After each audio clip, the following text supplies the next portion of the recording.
은혜 참 중요합니다. 그죠? 여러분들이 이 예배에 참여하는 이유가 무엇입니까? 그냥 주일 집에 앉아 있기 그냥 그래서 나오신 분은 없죠. 주일은 그냥 이제 세상 사람들이 말하는 일요일은 집에 있는 게 제일 편한 시간이잖아요. 그죠? 나오신 데는 그런 하나님의 은혜가 있는 것을 알기 때문에, 예배 자리에 하나님의 은혜가 있는 것을 알기 때문에 여러분들이 그것을 사모하는 마음으로 이 자리에 나온 줄로 믿습니다. 은혜, 우리가 잘 쓰는 말입니다. 그래서 우리가 뭐 예배가 은혜롭다, 목사님의 설교가 은혜롭다, 우리 교회는 은혜롭다, 반대로 이건 은혜가 한데 뭐 이런 말들도 우리가 많이 쓰고 있습니다. 근데 막상 여러분 은혜가 뭡니까? 라고 물어보면은 이건 뭡니다 라고 말하기가 참 쉽지는 않은 것 같습니다. 그냥 막연히 마음이 편하고 좋은 것, 즐거운 것, 뭐 그렇게 우리가 생각하지요. 이 은혜에 대해서 좀 이야기를 하려고 하는데요. 은혜는 반드시 두 가지 조건이 충족이 되어야지 은혜라고 말합니다. 뭐 세상에서는 그냥 누군가가 도와준 것을 의미하지만 우리 교회 안에서의 은혜는 이 두 가지 조건이 꼭 있어야지 됩니다. 첫 번째는 하나님에 의해서 일어나는 일이어야 됩니다. 왜냐하면 은혜는 하나님께로부터 우리에게 오는 것이기 때문이죠. 그러니까 하나님이 하시는 일로서 우리에게 와야 하는 거죠. 환경이나 상황, 어떤 사람에 의해서 이루어진 일이 아니라, 물론 사람을 통해서 하나님이 일하시기 때문에 우리의 눈에는 사람이 하는 일로 보일 수 있습니다. 그러나 영적인 눈, 믿음의 눈을 뜨고 그 일이 하나님께로부터 말미암았음을 우리가 분명히 알아야 합니다. 그래서 은혜는 하나님으로부터 시작된 일이어야지 됩니다. 그리고 두 번째는 그 대가가 비싸야 하는 것입니다. 가치가 있어야 된다라는 것이죠. 그런데 사실 우리가 인생을 살아가면서 수고와 노력으로 그 가치를 대신할 수가 없습니다. 그래서 누군가가 대신 이 값을 치렀기 때문에 우리가 대가 없이 그것을 받는 것이 바로 은혜입니다. 내가 대가를 치르고 받은 것을 은혜라고 하지는 않잖아요, 여러분. 여러분들이 마트에 가서 뭐 야채를 사면서 이걸 주셔서 제가 얼마나 은혜로운지 모르겠습니다 이러지 않지 않습니까? 내가 대가를 치르는 것은 은혜가 아닙니다. 귀하고 가치가 있는 것이지만 내가 대가를 치르지 아니하고 누군가가 치른 대가로 내가 거저 얻는 것, 그것이 바로 은혜라는 것이죠. 이 두 가지를 합치면 하나님의 자비하심으로, 하나님의 선하신 뜻으로 우리가 매우 값진 무언가를 대값이 받았을 때 그것을 은혜다라고 말할 수 있지요. 기독교에는 이런 은혜가 두 종류가 있다고 설명하고 있습니다. 그것은 일반 은혜와 특수 은혜입니다. 일반 은혜는요, 누구나가 다 받는 은혜입니다. 하나님을 잘 몰라도 받으면서 삽니다. 본인은 그게 어디로부터 어떻게 온지도 모르지만 하나님으로부터 온 누구나 받는 은혜가 바로 일반 은혜이죠. 여러분, 우리가 지금 숨을 쉬고 있지 않습니까? 숨을 쉬고 있는 이 공기는 어디서 온 겁니까? 하나님이 만들어 주신 것이죠. 우리가 산을 바라보며 아름다운 경치를 보지 않습니까? 그것은 누가 만드신 것입니까? 하나님이 만드신 것입니다. 우리가 숨을 쉬기 위해서 이런 경치를 바라보면서 어떤 대가를 따로 지불하지 않습니다. 그럼에도 불구하고 우리가 그것을 자유롭게 누리며 살아가죠. 그것이 바로 일반적인 은혜다라고 말할 수 있습니다. 그런데 특수 은혜는요, 믿음을 가져야 누릴 수 있는 은혜입니다. 그렇기 때문에 예수 그리스도의 복음도 우리에게 은혜이고, 내 마음이 그 복음에 응답하게 된 것도 은혜이며, 나를 모든 죄에서 예수 그리스도의 보혈로 대속해 주신 것도 은혜이고, 그런 죄의 자녀였던 우리를 하나님의 자녀로 회복시켜 주신 것도 은혜이며, 성령을 주셔서 매일매일 하나님의 거룩한 성품에 참여할 수 있도록 우리를 인도해 주시는 것도 은혜입니다. 그리고 우리의 목숨이 다하게 되었을 때 하나님의 영원한 나라에 받아주시는 것도 은혜이지요. 이런 것들은 믿음이 없으면 볼 수 없습니다. 믿음이 없으면 알 수 없습니다. 그리고 이 은혜들은 하나하나 다 값으로 환산할 수 없을 귀하고 가치 있는 것이죠. 우리는 어떤 노력을 다해도 이 값을 치를 수가 없습니다. 하나님께서 그 모든 값을 치르시고 이 모든 선물들을 우리에게 거저 주십니다. 믿음을 가진다는 것은 이런 은혜에 깨어나는 것이고 이 은혜에 잠기는 것입니다. 이 은혜가 얼마나 강력한지, 자신이 얼마나 이 큰 은혜를 입었는지 알게 되는 그 순간 그 사람은 더 이상 이전과 같은 사람일 수가 없습니다. 은혜에 눈뜨게 된 사람에게는 수많은 변화가 일어나게 됩니다. 하나님이 은혜를 우리에게 값없이 주시는 이유입니다. 은혜를 주심으로 우리가 하나님을 아버지로 부르게 되고 우리의 삶에 변화가 일어나는 것입니다. 은혜에 눈을 뜨면 변화되게 된다라는 이 사실을 우리가 오늘 읽은 본문의 삭개오를 통해서 우리는 확실히 알 수 있습니다. 잘 아시는 이야기지요. 삭개오는 여리고라는 도시의 세리장이었습니다. 우리로 치면 홍천 세무서장이 바로 삭개오입니다. 또 말을 오해해서 들으지 마시고, 지금 세무서장님이 삭개오란 이야기는 아닙니다, 여러분. 홍천 세무서장 같은 어떤 지역에 세금을 걷는 일에 가장 최고의 자리에 있는 책임을 진 사람이 세리장입니다. 그러니까 그만큼 권력도 있는 것이겠죠. 여리고는 예루살렘에서 아주 멀지 않았지만 아주 상업이 발달한 도시로서 큰 도시였기 때문에 로마 정부의 입장에서 볼 때는 세금을 걷는데 아주 중요한 지역이었습니다. 삭개오가 그 도시의 세리장으로서 책임을 지고 있었습니다. 이 삭개오라는 이름이죠. 이름이 아주 좀 중요합니다. 여러분, 삭개오라는 이 이름의 뜻이 뭐냐 하면은요, 순수하다 그리고 의롭다라는 뜻입니다. 삭개오의 이야기를 아시는 분은 이 이름의 뜻과 그의 삶이 전혀 맞지 않는다는 것을 아실 겁니다. 아마도 삭개오의 아버지가 아이를 태어나고 이름을 지어줄 때 이 아이가 그렇게 자라기를 바라는 마음으로 이름을 지어줬겠죠. 앞으로 의로운 사람이 되어라, 정의로운 사람이 되고 항상 순수한 마음을 지켜가면서 살아라. 하지만 삭개오의 인생은 그 아버지의 바람대로 이루어지지 않았습니다. 오늘 본문을 보면 삭개오는 당시의 기준으로 볼 때 굉장히 불의한, 부정한 사람이었습니다. 당시의 유대인들은 로마의 식민 지배하에 있었습니다. 유대인들의 입장에서 하나님이 자기들에게 주신 복의 땅, 하나님의 통치가 있는 땅이 이방인이었던 로마 사람들의 발에 짓밟힌다는 것은 이 참 감당하기 어려운 일이었습니다. 그래서 하나님이 빨리 메시아를 보내주셔서 잃어버린 이 나라를 회복해 주시기를 기도하고 기다리고 있었습니다. 그런데 삭개오는 정반대로 로마의 앞잡이가 되어서 로마 정부의 하수인처럼 세금을 걷는 일을 하고 있었습니다. 그것이 당시의 유대 사회에서 보기에는 아주 불의한 일이었습니다. 그뿐만 아니라 세리로서, 그 세금을 걷는 사람으로서 부정한 방법으로 자신의 부를 축적했습니다. 이것은 삭개오만의 문제는 아니었습니다. 당시의 세리들이 통상적으로 유대인들의 사회적인 관념에서 손가락질 받고 또 이렇게 멸시를 받고 조롱을 당했던 때는 이 세리들이 다 똑같이 부정한 방법으로 재산을 축적했기 때문입니다. 로마에서 얼마를 걷어라 라고 내려오면은 거기에다가 자기들이 착복할 금액을 더 얹어서 걷었던 것입니다. 예를 들면 삭개오에게 여리고에서는 한 사람당 1,000원씩 세금을 걷어라 그랬으면 삭개오가 밑에 있는 지역 책임자들한테 자, 너희들 한 사람당 2,000원씩 걷어와. 자기가 1,000원을 먹으려고 그랬겠죠. 그럼 그 밑에 지역을 책임진 사람들이 또 세금을 거들어 다니는 사람들한테 뭐라고 그랬을까요? 자, 너희들 지금부터 한 사람당 3,000원씩 걷어와. 그래야 자기도 1,000원 또 먹을 거 아닙니까? 그럼 그 밑에 세금 거들어서 가는 사람들이 찾아가서 얼마 내십시오 그랬을까요? 4,000원 주십시오 그랬겠죠. 그래야 자기도 또 1,000원 먹으니까. 그러니까 실제로 세금을 걷어야 되는 것보다 유대인들은 3배에서 4배나 많은 세금을 내야만 했습니다. 그렇게 부정한 방법으로 세금을 걷었기 때문에 그가 재산을 많이 모을 수는 있었지만은 의로운 사람일 수는 없었습니다. 사실 그것이 그 당시에 세금을 걷는 사람들이 너무나 관행적으로, 이건 죄의식 없이 그냥 살아가기 위해서 해야 되는 당연한 일처럼 여겨진 일이었습니다.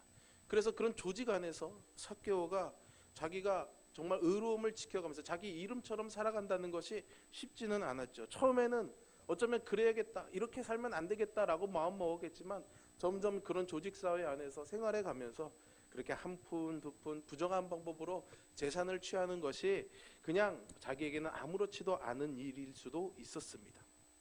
설령 자기가 잘 해보려고 그러지 않으려고 노력했다고 해도 주변에서 그냥 내버려 두지 않았을 것입니다. 나는 그렇게 세금을 걷지 않겠습니다. 딱 로마에서 걷으라는 것만 걷겠습니다. 그러면 어떻게 했을까요? 옆에 있는 저 춘천에 있는 세리장이 찾아서 야, 너 왜 그래? 네가 그러면은 우리는 어떻게 세금을 걷냐?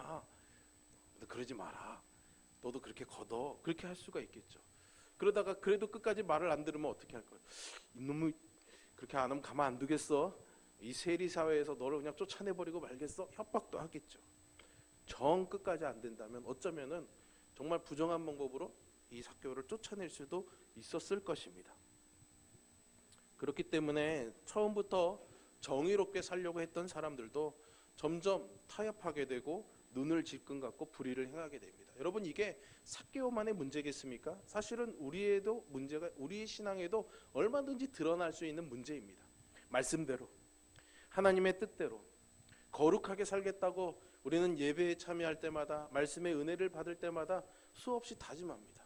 오늘 장로님께서도 기도해 주셨지만 작년 가을에 말씀 사경회로 우리가 말씀의 은혜를 받고 그래 내가 이 말씀대로 살아야지 그렇게 다짐하지만 살아가면서 사람들이 너 왜 그래?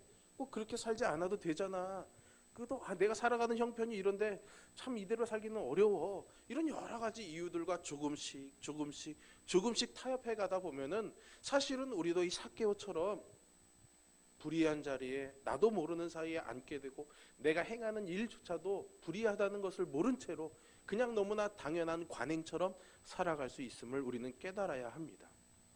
삭개오가 처음부터 나빴는지 아니면 어쩔 수 없이 그 속에 있다 보니까 그렇게 되었는지 알 방법은 없습니다.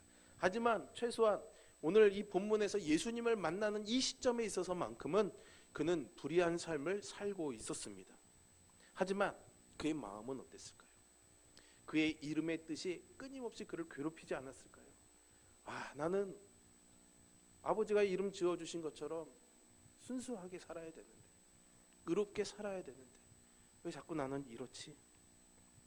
사람들이 벌벌 떠는 권력도 손에 쥐고 사람들이 부러워할 만큼 재산도 모았지만 사람들이 나를 외면하고 무시하는 그 눈길을 쳐다보면서 삭개오의 마음이 어땠을까요, 여러분? 자신을 지키는 방법이 돈과 권력밖에 없다고 생각했는데 그것을 가지면 가질수록 그는 점점 더 외로워져 갔습니다. 사람들이 자기 앞에서는 굽신거리지만 뒤돌아서서는 얼마나 자기를 정말 멸시하고 조롱하는지 그는 알았습니다. 그래서 그는 마음에 정말 자기를 존경하고 사랑해주는 그런 사람들의 시선을 목말라 하고 있지는 않았을까요, 여러분? 우리 모두가 다 그렇습니다. 하나님께서는요, 우리를요 영적인 존재로 지으셨습니다. 그렇기 때문에 영적인 것에 대한 소망을 가지지 않고요 물질적인 것들에 빠져 살아가다 보면은 마음 안에 영적인 갈망함들이 생기게 되어 있습니다. 하나님께서 우리를요 관계 맺으며 살아가도록 지으셨습니다. 그래서 아담과 하와를 지으셨죠. 돕는 배필로 만드셨습니다. 그렇기 때문에 진정한 관계를 경험하면서 살아가지 못하면은요 그것을 우리가 간절히 목말라 하게 되어 있습니다. 하나님께서 우리를 진리의 존재로 하나님의 의로움으로 살아갈 수 있도록 지으셨기 때문에 불의한 삶에 오래도록 빠져 있으면은 어느 순간 이건 정말 아닌데 라는 그런 마음의 음성이 우리에게 들려오게 되어 있습니다. 삭개오에게 이런 갈망함이 있었습니다.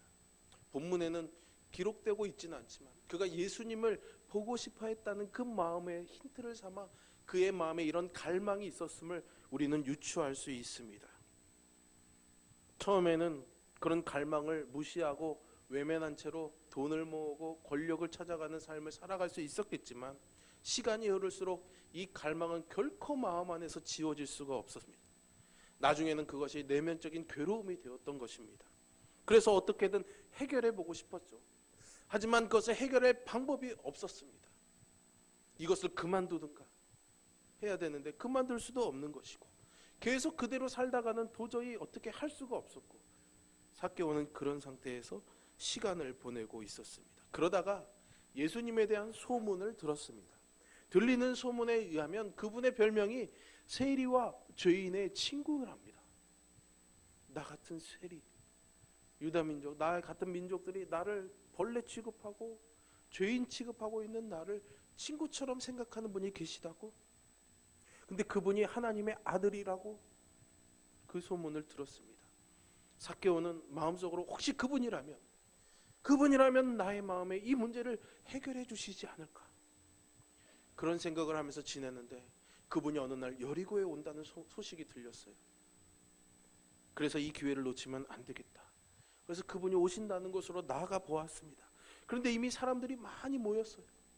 세리장 신분에 막 사람들이 막 도떼기 시장처럼 모여있는 그곳을 막 헤집고 나갈 재간은 없고, 뒤에서 멀리서 지켜보자니 키가 작아서 사람들에 가려서 보이지는 않고, 어떻게든 한 번은 봤으면 좋겠는데, 그래서 머릿속에 꾀를 내어 생각한 것이 가시는 방향 저 앞에 미리 달려가가지고 사람들이 가려도 볼 수 있게끔 돌 무화과 나무에 올라갔습니다.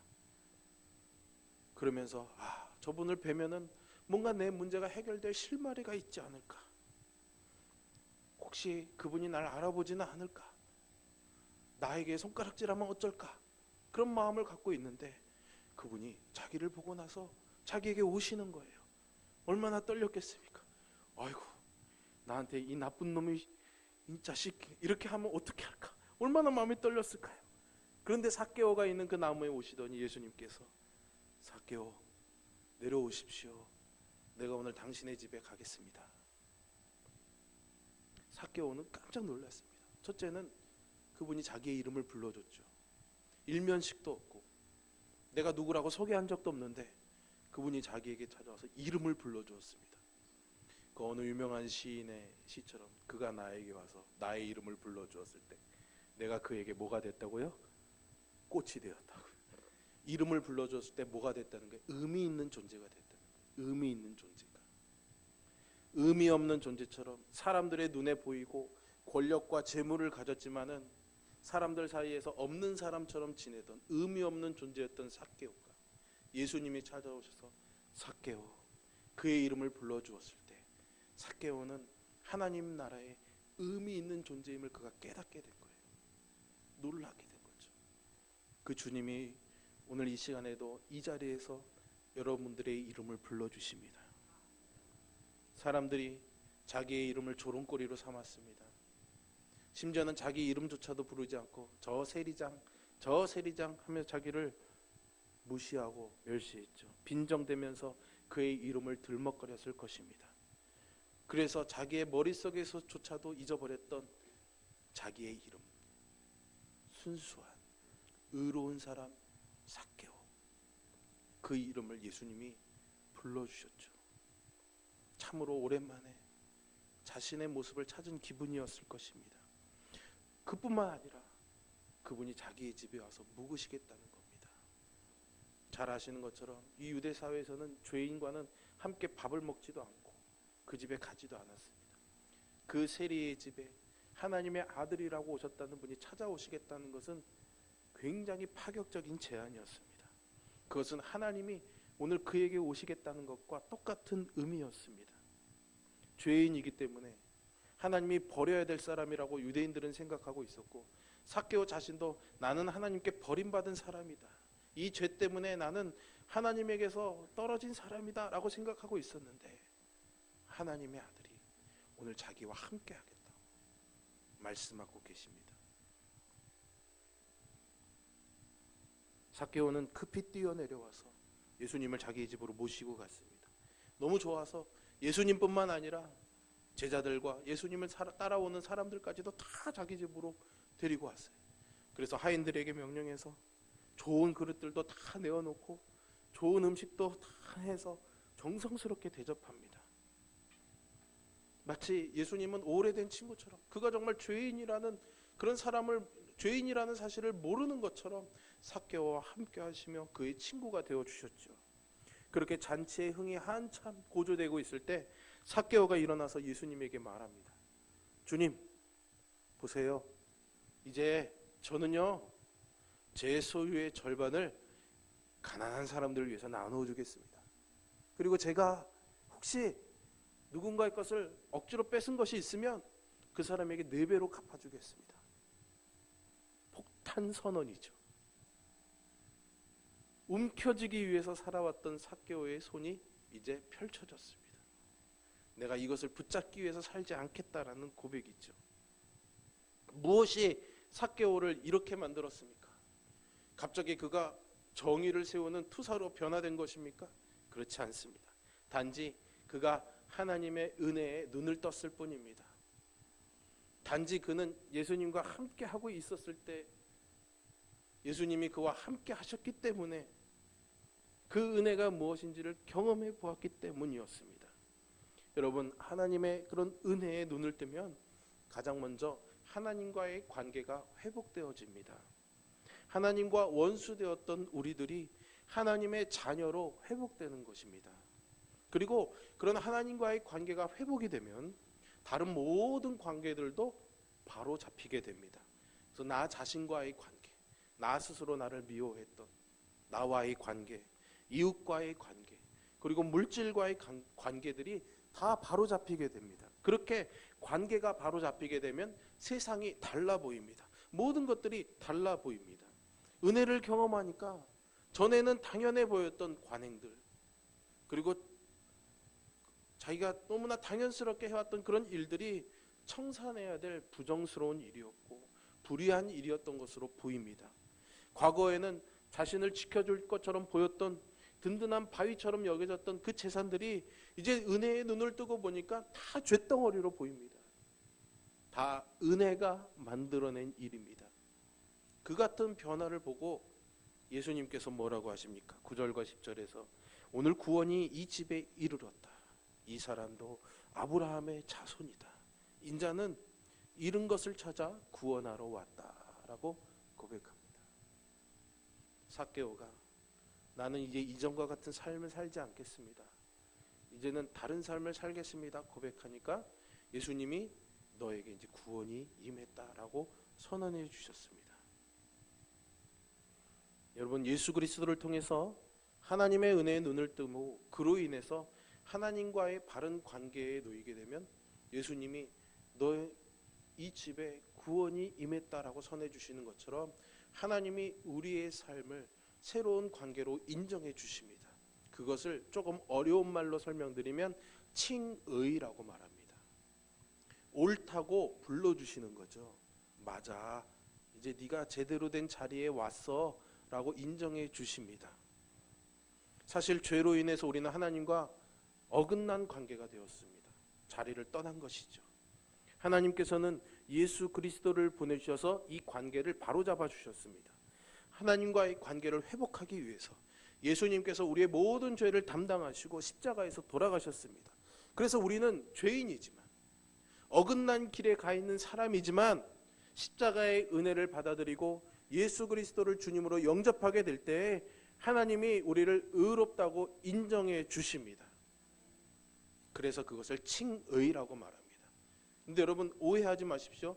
의롭다고 불러주셨지만 우리는 사실은 의로운 존재가 된 것은 아닙니다. 우리의 본질적인 모든 것들이 한 번에 다 바뀐 것이 아니라는 것입니다. 우리의 본질의 죄의 문제들은 다 갖고 있습니다.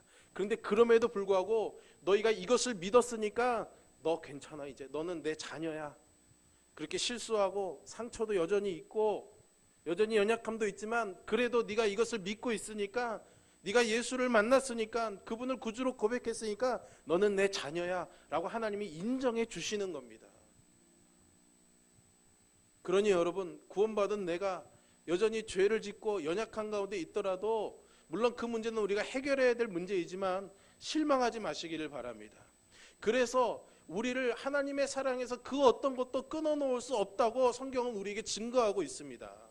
우리가 무언가를 했기 때문에 그 사랑이 이어지는 것이 아니라 하나님이 그렇게 우리를 인정해 주셨기 때문에, 하나님의 능력이 그것을 붙잡고 있기 때문에 우리를 하나님의 사랑에서 그 어떤 것도 끊어놓을 수가 없습니다. 여러분, 바른 관계 안에 들어왔기 때문입니다.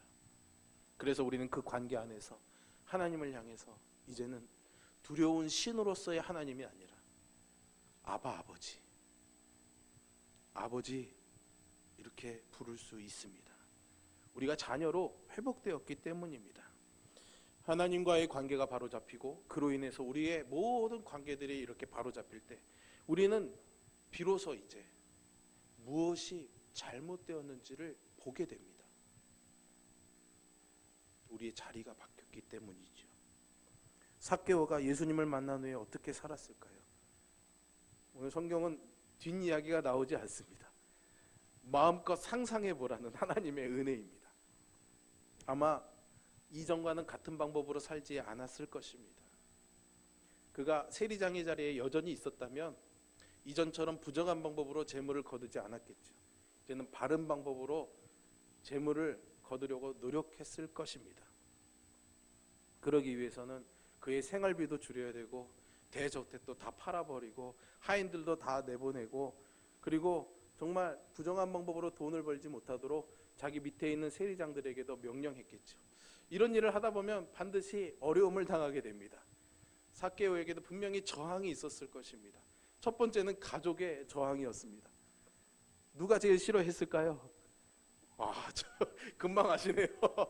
아내가 제일 싫어했습니다. 왜 그럴까요? 통장이 자꾸 잔고가 뚝뚝뚝뚝뚝 떨어져 가잖아요. 전에는 백화점 가서 명품백도 마음껏 샀는데, 전에는 피부샵에 가서 네일 아트도 받고 피부 관리도 열심히 했는데 이제 못하게 된 겁니다. 얼마나 속이 상하고 바가지를 팍팍 긁었겠습니까? 저는 삭개오의 변화가 아내에게도 놀라운 변화가 되었기를 간절히 소망합니다. 그렇게 상상해 볼 수 있겠죠. 그렇게 저항에 부딪힐 수 있습니다. 가까운 사람들, 가족들이 너 왜 예수님 믿고 나서 왜 이렇게 바뀌었어? 우리 하나님의 입장에서는 참 좋은 의미의 변화인데 세상 사람들이 보기에는 되게 아둔하고 어리석고 바보 같은 변화입니다. 그래서 뭐라고 그럽니다. 부하들은 어땠을까요? 아니 자기나 청렴하게 살지 왜 우리까지 가난하게 살게, 막 저항했겠죠. 결국은 견디다 못해서 이러면 안 되겠다 그래서 막 투서를 보내고 이 삭개오가 이 세리장의 자리에 있지 못하도록 막 온갖 음해를 일으킬 수도 있었을 것입니다. 결국 삭개오가 세리장의 자리에서 억지로 내려올 수도 있었겠죠. 어쨌든 그러나 그는 그의 이름의 뜻대로 순수하고 정의롭게 살기 위해 힘썼을 것입니다. 여러분, 하나님의 은혜에 눈을 뜨는 것은 이렇게 세상적으로 보기에는 위험한 일입니다. 저항과 불만과 여러 가지 불화와 위험을 겪을 수도 있습니다. 왜냐하면 은혜가 우리의 삶의 방향과 목적을 바꿔놓기 때문입니다. 그 은혜는 우리가 당연하게 누리던 기득권과 특권과 관행을 포기하게 만들어버리기 때문입니다. 그 은혜는 당연히 내 것이라고 생각했던 것에 대한 소유권을 포기하게 만듭니다. 말 그대로 내 삶 전체를 제물로 하나님께 내놓게 만듭니다. 그래서 바울 사도는 이 같은 변화를 생각하면서 로마서 12장 1절과 같은 권면을 우리에게 하고 있습니다. 아주 중요한 말씀이니까 우리 같이 찾아서 읽어보겠습니다. 여러분 지금 누가복음을 펴셨죠? 뒤에 요한복음, 사도행전을 넘어가면 그 다음에 로마서가 나옵니다. 로마서 12장 1절입니다.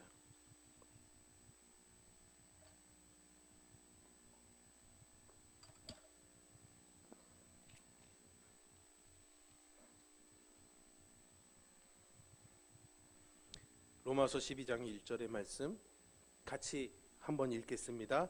그러므로 형제들아 내가 하나님의 모든 자비하심으로 너희를 권하노니 너희 몸을 하나님이 기뻐하시는 거룩한 산 제물로 드리라. 이는 너희가 드릴 영적 예배니라. 아멘. 너희 몸을 하나님이 기뻐하시는 거룩한 산 제물로 드리라. 이것이 너희가 드릴 영적 예배다. 제물로 드린다는 게 무슨 의미입니까, 여러분? 이 당시에 제물은 소나 양과 같은 가축이었습니다.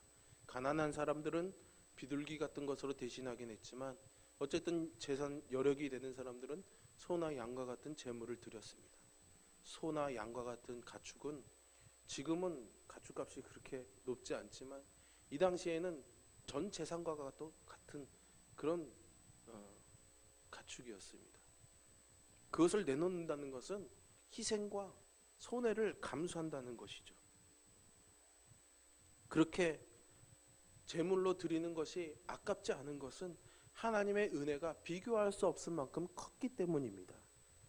바울 사도는 그렇게 우리의 삶이 산 제물이 되어야 된다라고 말합니다. 하나님의 은혜에 눈을 뜨고 그 은혜에 보답하기 위해서 매일매일 하나님의 뜻을 위해서 나의 삶을 드리는 것이 산 제물로 사는 것입니다. 삭개오처럼 내가 가지고 있는 것을 움켜쥐려 하는 것이 아니라 하나님께 내어드리는 것, 내가 이루고자 했던 그 일들을 하나님 앞에 내려놓고 맡기는 것, 그것이 바로 산 제물로 사는 것입니다. 삭개오는 예수님을 만나고 난 다음부터 산 제물로 살았습니다.